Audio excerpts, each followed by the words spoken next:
Hello friends, welcome back to my channel. I hope you all are doing well. Now today we'll discuss admission and confession. What is admission and what is confession? हम इस video में admission को discuss करेंगे, confession हम next video में discuss करेंगे। Admission क्या है, एडमिशन की ज़रूरत क्यों पड़ी इंडियन एविडेंस एक्ट में, उसको हम डिस्कस करते हैं। तो जो एडमिशन डिफाइंड है वो सेक्शन 17 to 23 डिफाइंड है इंडियन एविडेंस एक्ट में, तो उसी को हम कंटिन्यू करते हैं। Now there is a admission section 17 to 23. There is a classification of section 17 to 31 and definition of admission 17 to 20. Relevancy of admission section 21 बताता है। Admission when relevant in favor of makers.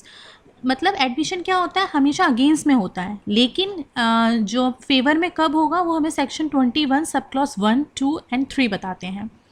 Admission how to be prove section 22 and 22A.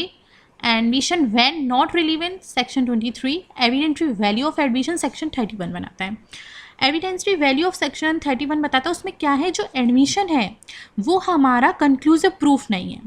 हम admission को conclusive proof नहीं कह सकते, लेकिन हाँ as a estoppel हम कह सकते हैं, जो हमें डिफाइन है एविडेंस एक्ट में सेक्शन 115 में डिफाइन है स्टॉपल।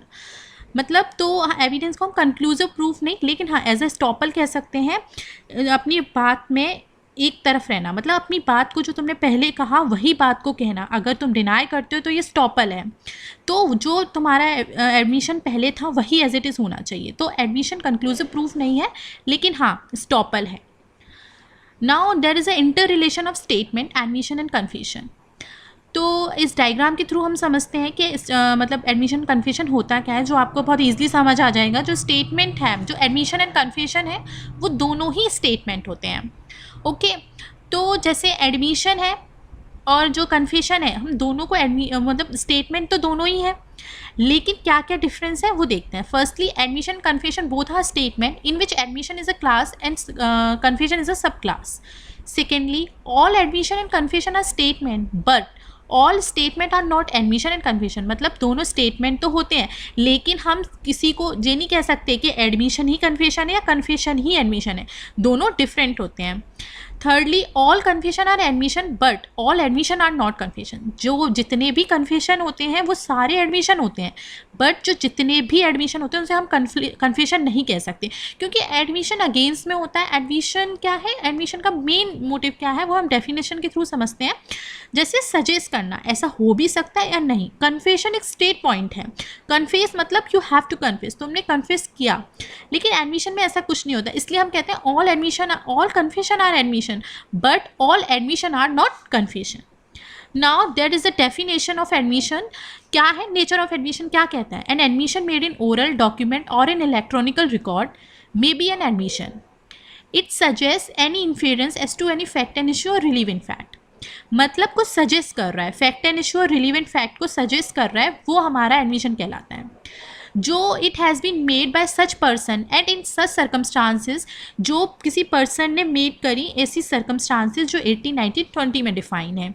ठीक है, कुछ इंपॉर्टेंट पॉइंट्स हैं, जैसे admission by a person that he put thumb impression signatures upon a piece of paper without knowing the nature of content of admission, तो वो एडमिशन नहीं होगा। उसे नेचर ही नहीं पता कि हम क्यों कर रहे हैं साइन, और फिर भी वो एडमिट करे कि हाँ मैंने साइन किया, तो तुम्हें नेचर ही नहीं पता तो तुम ऐसे कैसे साइन कर सकते हो, तो वो एडमिशन का पार्ट नहीं है। एडमिशन का बेस्ट मतलब होता है कि कुछ सजेस्ट करे, इन्फेरेंस। फॉर एग्जाम्पल ऐसा हो भी सकता है और ऐसा नहीं भी हो सकता।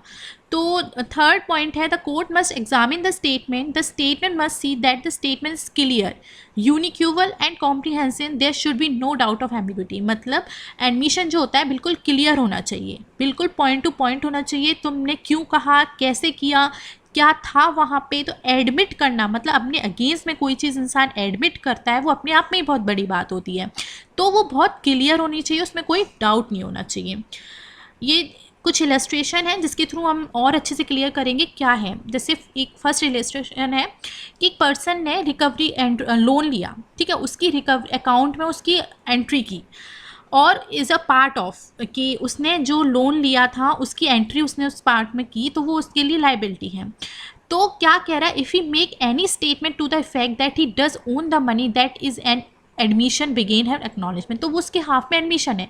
It will be sufficient if the fact suggest inference, मतलब वो सजेस्ट कर रहा है कि उसने लोन लिया था और उसने एंट्री भी मेंशन की है, तो मतलब उसने लोन लिया है और एंट्री मेंशन की है, तो ये उसकी लाइबिलिटी है, उसके पार्ट पे एक एडमिट करना है, एडमिशन है उसके पार्ट पे. एक सेकेंड एग्जाम्पल है, उससे और अच्छे से क्लियर होगा. A person is a charge of causing death by poison and he admit to have purchase poison. मतलब एक इंसान पे मतलब चार्ज हुआ कि charge with causing death by poison, ठीक है, ए पे, तो उसने एडमिट किया कि यस मैंने पॉइजन लिया था. This statement suggest the inference that he is guilty of murder unless he can prove that he needed the poison for some innocent person. मतलब ये स्टेटमेंट जो है कि उसने स्टेट में उसने एडमिट किया कि हाँ मैंने पॉइजन लिया था, तो ये स्टेटमेंट अपने आप में ही सजेस्ट कर रहा है कि हाँ उसने हो सकता है मर्डर किया हो और उसने हो सकता है मर्डर ना किया हो, अपने आप में सजेशन कर रहा है. जब तक कि वो ये प्रूफ ना कर दे कि मैंने जो पॉइजन लिया था वो किसी और इनोसेंट पर्पज से लिया था, तब तक कि कोर्ट उसे नहीं मानेगी कि वो मर्डर नहीं किया, जब तक कि वो ये प्रूफ ना कर दे कि उसने किसी इनोसेंट पर्पज से लिया था. Now there is a position of the party who make the statement. जो 18, 19, 20 में है, वो कौन कौन सी पोजीशन है जिसमें पार्टनर्स मेक द स्टेटमेंट देते हैं, जिसको एडमिशन कहा जा सकता है. कौन कौन सी पोजीशन है, कौन कौन सी किस किस सर्कमस्टांसिस पे हम कह सकते हैं. तो जैसे स्टेटमेंट मेकर्स हैं और सर्कमस्टांसिस हैं, आपको बहुत अच्छे से क्लियर हो जाएगा स्टेटमेंट मेकर्स कौन कौन से होते हैं और क्या क्या सर्कमस्टांसिस में हम पोजीशन ऑफ द पार्टनर्स की प्रूफ कर सकते हैं. जैसे पार्टी, तो पार्टी कब है? Eight the time, at any time. Party एक कोई भी टाइम पे अपना एडमिशन कर सकती है. Agent at the time of existency of agency में. Representative during the representative position में. Person from whom interest drive, तो बीइंग इंटरेस्टेड जो वही तो करेगा जो उस पार्टी में इंटरेस्टेड होगा. इंटरेस्ट ड्राइव है तो उसका इंटरेस्ट तो होना चाहिए उस एडमिशन में, इसलिए इंटरेस्टेड पार्टी इंटरेस्ट होना चाहिए during the continuous of the interest, जब तक कि उसका कंटिन्यूस इंटरेस्ट है. मतलब एक शॉर्ट पीरियड के लिए कोई कॉन्ट्रैक्ट साइन होता है, कुछ टाइम के लिए कुछ डिसीजन होता है, उसमें जो है जब तक उस कंटिन्यूस ऑफ द इंटरेस्ट में है तब. सेक्शन 19 कहता है person whose position must be prove. वो पर्सन की पोजीशन प्रूव हो, तो वो जैसे ड्यूरिंग सच पोजीशन वो उस पोजीशन पे हो.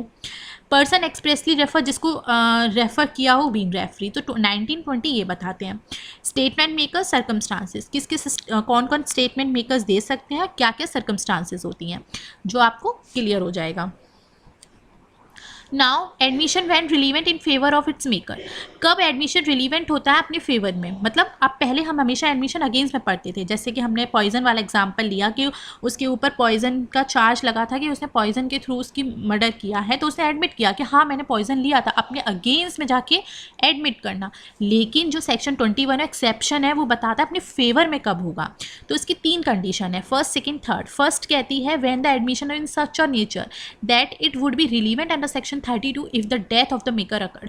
उस इंसान की डेथ अकर हो रही है तब वो अपने फेवर में ले लेता है. जैसे एक एग्जांपल था कि शिप का जो था, शिप को वो रॉन्ग डायरेक्शन में लेके गया. क्यों लेके गया? क्योंकि वहाँ पे वो चांसेस थे डूबने के, डेथ होने के, इसलिए. तो उसे शो करना होगा कि नहीं कोर्स ऑफ डायरेक्शन में था लेकिन कुछ चांसेस ऐसे आए इसलिए उसने गलत डायरेक्शन, उसको कास्टिंग हर अवे करना पड़ा शिप को.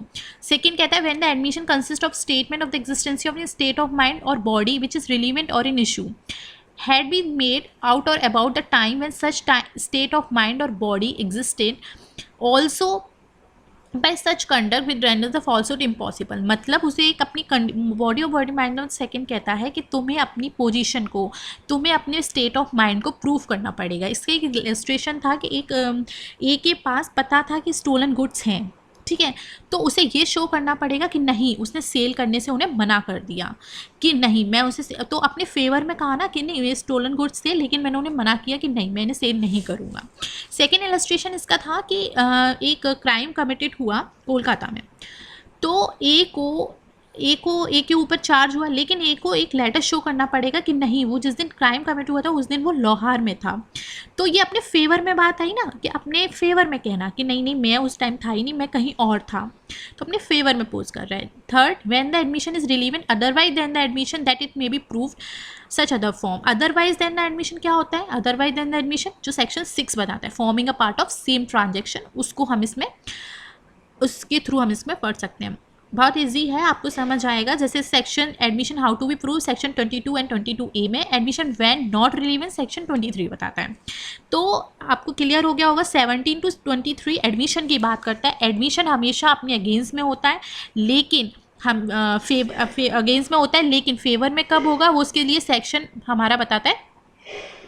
उसके लिए हमारा सेक्शन 21 बताता है कि अपने अगेंस्ट फेवर में कब होगा। ठीक है, I hope you like my video. Thank you.